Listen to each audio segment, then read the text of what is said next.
Hello बच्चों, मैं हूँ आपकी हिंदी मैम। हिंदी सीखने और सिखाने की प्रक्रिया में आज हम लोग बढ़ेंगे कक्षा 7 की पाठ्य पुस्तक मल्हार से पाठ 9, जिसका शीर्षक है चिड़िया। यह एक कविता है। हमने भिन्न भिन्न प्रकार के चिड़ियों को उड़ते और चहचहाते हुए देखा है, पर क्या हमने कभी ये सोचा कि इनसे हमें क्या सीख मिल सकती है? नहीं ना। पर कभी आरसी प्रसाद सिंह ने इनसे प्रेम करना, त्याग और मिलजुल कर रहने का सीख लेकर आजादी से रहने की प्रेरणा लेते हुए इस कविता की रचना की है। आइए हम लोग भी पक्षियों के स्वभाव को समझते हैं और उनसे शिक्षा प्राप्त करते हैं। पीपल की ऊंची डाली पर बैठी चिड़िया गाती है, तुम्हें ज्ञात क्या अपनी बोली में संदेश सुनाती है। कवि कहते हैं कि पीपल की ऊंची डाली पर बैठकर चिड़िया मधुर गीत गा रही है। यह चिड़िया का कोई साधारण गीत नहीं है, बल्कि इसमें एक संदेश छिपा है। कवि हमसे सवाल करते हैं कि क्या हम इस संदेश को समझ पाते हैं। चिड़िया बैठी प्रेम प्रीति की रीति हमें सिखलाती है, वह जग के बंदी मानव को मुक्ति मंत्र बतलाती है। चिड़िया हमें अपनी आवाज में प्रेम और स्नेह से भरकर जीवन जीने की कला सिखाती है। चिड़िया एक आजाद पक्षी है, जबकि मनुष्य इस संसार के मोह माया के बंधन में जकड़ा हुआ होता है। चिड़िया इन मोह माया अपना पराया के बंधनों से मुक्त होकर हमें स्वतंत्रता का रास्ता दिखलाती है, यानी कि मोह माया के बंधनों से मुक्त होने का मंत्र बताती है। वन में जितने पंछी हैं, खंजन कपोत चातक कोकिल काक हंस सुख आदि वास करते सब आपस में हिलमिल।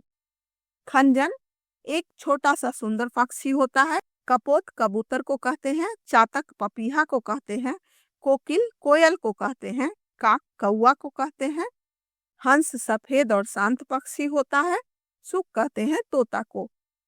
कवि कहते हैं कि वन में जितने पक्षी हैं, जैसे खंजन, कपोत, चातक, कोकिल, काक, हंस, सुक, इनका अलग अलग रंग रूप है, अलग अलग आवाजें हैं, फिर भी ये मिलजुल कर वन में रहते हैं। वास करना यानी निवास करना या रहना, ये पक्षी एक साथ मिलजुल कर वन में रहते हैं। सब मिलजुल रहते हैं, वे सब मिलजुल कर खाते हैं, आसमान ही उनका घर है जहाँ चाहते जाते हैं। ये अलग अलग तरह के पक्षी मिलजुल कर एक साथ रहते हैं और मिल बांट कर खाते हैं। उनमें आपसी भाईचारा और सहयोग करने की भावना होती है। पूरा आकाश ही उनका घर होता है। पूरी आजादी से वे अपनी मर्जी के अनुसार जहाँ चाहते हैं वहां बिना किसी रोक टोक के उड़कर जा सकते हैं। रहते जहां वहां वे अपनी दुनिया एक बसाते हैं, दिन भर करते काम रात में पेड़ों पर सो जाते हैं। कवि कहते हैं कि पक्षियों का स्वभाव इतना सरल होता है कि वे जहां भी रहते हैं वहीं अपनी छोटी सी खुशहाल दुनिया बसा लेते हैं। दिन भर भोजन की तलाश में मेहनत करते हैं और रात में पेड़ों की डालियों पर सो जाते हैं। उनके मन में लोभ नहीं है, पाप नहीं, परवाह नहीं, जग का सारा माल हड़प कर जाने की भी चाह नहीं। पक्षियों के मन में किसी प्रकार का लोभ या लालच नहीं होता, ना ही कोई पाप की भावना होती है और ना ही कोई चिंता होती है। कभी भी उनके मन में इस संसार का सारा धन अकेले हड़प कर कहीं दूर चले जाने की इच्छा नहीं होती। जो मिलता है अपने श्रम से उतना भर ले लेते हैं, बच जाता तो औरों के हित उसे छोड़ुए देते हैं। पक्षी केवल उतना ही लेते हैं जितना वे अपने मेहनत से इकट्ठा करते हैं। जो बच जाता है उसे वे दूसरों की भलाई के लिए छोड़ देते हैं, अर्थात वे ईमानदार और परोपकारी होते हैं। सीमाहीन गगन में उड़ते निर्भय विचरण करते हैं, नहीं कमाई से औरों की अपना घर वे भरते हैं। पक्षी सीमाहीन आकाश में स्वतंत्रता से विचरण करते हैं, घूमते फिरते हैं, बिना किसी डर के, बिना किसी भय के वे आसमान में घूमते रहते हैं, उड़ते रहते हैं। वे दूसरों के मेहनत से अपना घर नहीं भरते, आवश्यकता अनुसार खुद ही मेहनत करते हैं और संतोष पूर्वक जीवन जीते हैं। वे कहते हैं मानव सीखो, तुम हमसे जीना जग में, हम स्वच्छंद और क्यों तुमने डाली है बेरी पग में। चिड़िया हमसे कहती है कि हे मानव, हे मनुष्य, तुम इस संसार में मेरी तरह जीना सीखो। तुम यह सोचो कि हम आजाद क्यों हैं और तुमने अपने पैरों में मोह माया लोभ लालच अपना पराया के रूप में जंजीरें क्यों डाल रखी है। तुम इन बंधनों से आजाद होकर मेरी तरह संतोषी बन जाओ। तुम देखो हमको, फिर अपनी सोने की कड़ियां तोड़ो। ओ मानव, तुम मानवता से द्रोह भावना को छोड़ो। तुम हमको देखो और फिर अपने सोने की जंजीरें अर्थात भौतिक सुख सुविधाओं की, ज्यादा से ज्यादा धन संग्रह करने की अपनी प्रवृत्ति को, अपनी इच्छा को त्याग दो। हे मानव, तुम मानवता का धर्म अपनाओ, इंसानियत का धर्म अपनाओ और नफरत की भावना का त्याग कर दो। पीपल की डाली पर चिड़िया यही सुनाने आती है, बैठ घड़ी भर हमें चकित कर, गाकर फिर उड़ जाती है। पीपल की डाली पर बैठी चिड़िया हमें यही सुंदर और गहरा संदेश सुनाने आती है। थोड़ी देर के लिए पेड़ की डाली पर बैठती है, गाना गाकर हैरान कर देने वाला संदेश हमें सुनाती है और फिर उड़ जाती है। तो बच्चों, देखा आपने, हम भी इन पक्षियों से प्रेरणा लेकर प्रेम, स्नेह और आजादी के साथ मिलजुल कर एक साथ रह सकते हैं। इसके लिए ईर्ष्या, द्वेष और स्वार्थ की भावना को त्याग कर इंसानियत की भावना को अपनाना होगा। तभी हम आजाद रह सकते हैं, स्वतंत्र रह सकते हैं। हम लोग इस कविता को समझ लिए हैं, तो आगे बढ़ते हैं। आइए अब हम इस कविता पर विस्तार से चर्चा करेंगे। आगे दी गई गतिविधियां इस कार्य में आपकी सहायता करेंगी। मेरी समझ से का है, नीचे दिए गए प्रश्नों का सटीक उत्तर कौन सा है। उसके सामने तारा बनाइए। कुछ प्रश्नों के एक से अधिक उत्तर भी हो सकते हैं। पहला है, कविता के आधार पर बताइए कि इनमें से कौन सा गुण पक्षियों के जीवन में नहीं पाया जाता। प्रेम, प्रीति, मिलजुल कर रहना, ये सब तो पक्षियों के जीवन में पाया जाता है।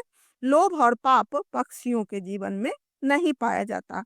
दूसरा है, सब मिलजुल कर रहते हैं, वे सब मिलजुल कर खाते हैं। कविता की यह पंक्ति किन भावों की ओर संकेत करती है। इसका उत्तर होगा समानता और एकता।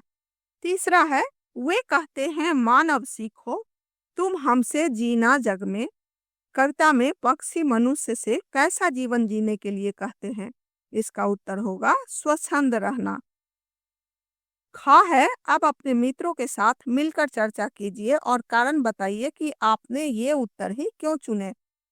पहला का तर्क हम लोग देंगे कि पक्षियों के स्वभाव में प्रेम, स्नेह और मिलजुल कर रहने की भावना होती है, लोभ और पाप की भावना नहीं होती।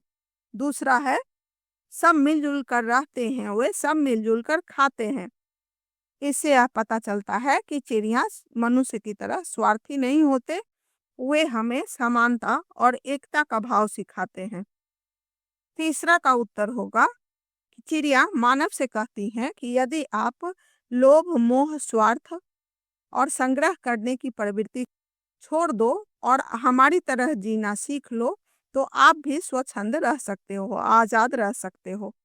मिलकर करें मिलान। कविता में से चुनकर कुछ संदर्भ नीचे दिए गए हैं, अपने समूह में इन पर बातचीत कीजिए और इन्हें इनके सही भावों से मिलाइए। इनके लिए आप शब्दकोश, इंटरनेट या अपने परिजनों और शिक्षकों की सहायता ले सकते हैं।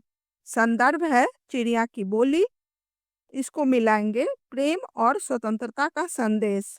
सोने की कड़ियां, बंधन और लालच है सोने की कड़ियां। निर्भय विचरण यानी स्वतंत्रता और निर्बाध जीवन। मुक्ति मंत्र यानी बंधन से मुक्ति। दिन भर काम का भाव है श्रम और संतोष करना।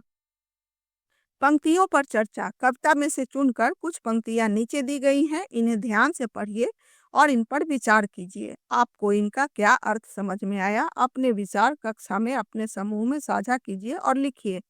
क है, चिड़िया बैठी प्रेम प्रीति की रीति हमें सिखलाती है। इसका उत्तर होगा, चिड़िया डाल पर बैठकर अपनी आवाज में गाती हुई हमें प्रेम और मिलजुल कर रहने की कला सिखाती है। खा है, उनके मन में लोभ नहीं है, पाप नहीं, परवाह नहीं। इसका उत्तर होगा चिड़ियों के मन में लोभ, लालच, स्वार्थ अथवा दूसरों का हक छीनने की भावना नहीं होती। ग है सीमाहीन गगन में उड़ते निर्भय विचरण करते हैं। इसका उत्तर होगा पक्षी सीमाहीन आकाश में स्वतंत्रता से घूमते रहते हैं, उड़ते रहते हैं। उन्हें किसी प्रकार का डर नहीं होता, कोई उनको रोकने टोकने वाला नहीं होता। वह आजादी से पूरे आकाश में घूमते हैं। सोच विचार के लिए नीचे कविता की कुछ पंक्तियां और उनसे संबंधित प्रश्न दिए गए हैं। कविता पढ़ने के बाद अपनी समझ के आधार पर प्रश्नों के उत्तर दीजिए। का सब मिलजुल कर रहते हैं, वे सब मिलजुल कर खाते हैं। पक्षियों के आपसी सहयोग की यह भावना हमारे लिए किस प्रकार उपयोगी है, स्पष्ट कीजिए। जितने भी प्रकार के पक्षी होते हैं उनका रूप अलग अलग होता है, रंग अलग अलग होता है, आवाज अलग अलग होती है, फिर भी वे सब मिलकर साथ रहते हैं। जबकि हम मनुष्य कभी जाति के आधार पर, कभी वर्ण के आधार पर आपस में बंटते रहते हैं। हम स्वार्थी होते हैं, अपने स्वार्थ के लिए लड़ते रहते हैं। पक्षियों के आपसी सहयोग की यह भावना यदि हम मनुष्य भी सीख लें तो हम विभिन्न प्रकार की बेड़ियों से आजाद होकर स्वतंत्र हो सकते हैं। जो मिलता है अपने श्रम से उतना भर लेते हैं। पक्षी अपनी आवश्यकता भर ही संचय करते हैं। मनुष्य का स्वभाव इससे भिन्न कैसे है? इसका उत्तर होगा मनुष्य स्वार्थी होते हैं, लोभ लालच की बेड़ियों में जकड़े रहते हैं, इसीलिए किसी भी चीज का अत्यधिक संग्रह करने की इच्छा पर लगाम नहीं लगा पाते। उनका मन भरता नहीं है। वे दूसरों का हक छीनकर भी खुद के लिए संग्रह करना चाहते हैं, जबकि पक्षी अपनी आवश्यकता भर ही संचय करते हैं।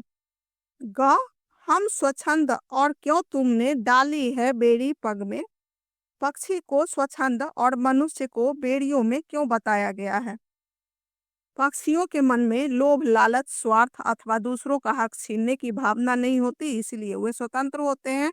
जबकि मानव में सुख सुविधाओं का लालच, ज्यादा से ज्यादा धन संग्रह करने का लालच उन्हें ईर्ष्या द्वेष के रास्ते पर चलने के लिए मजबूर कर देता है। इसी लोभ, लालच और स्वार्थ की प्रवृत्ति को मनुष्य की बेड़ियां कहा गया है। इस कविता को आपने समझ लिया है तो आप अपने अनुमान और कल्पना से आगे का क्रियाकलाप करोगे, क्योंकि आप करोगे तो आपको अच्छा लगेगा और आप सीख पाओगे। आपको यदि यह कविता चिड़िया पढ़ने में अच्छा लगा हो तो आप मेरे चैनल को सब्सक्राइब कीजिएगा, ताकि आपको प्रत्येक पाठ का ऐसे ही विश्लेषण मिले और प्रश्नों के उत्तर मिले। ठीक है, और कोई भी दिक्कत हो तो आप कमेंट सेक्शन में लिखकर पूछ सकते हो। तब तक के लिए बाय।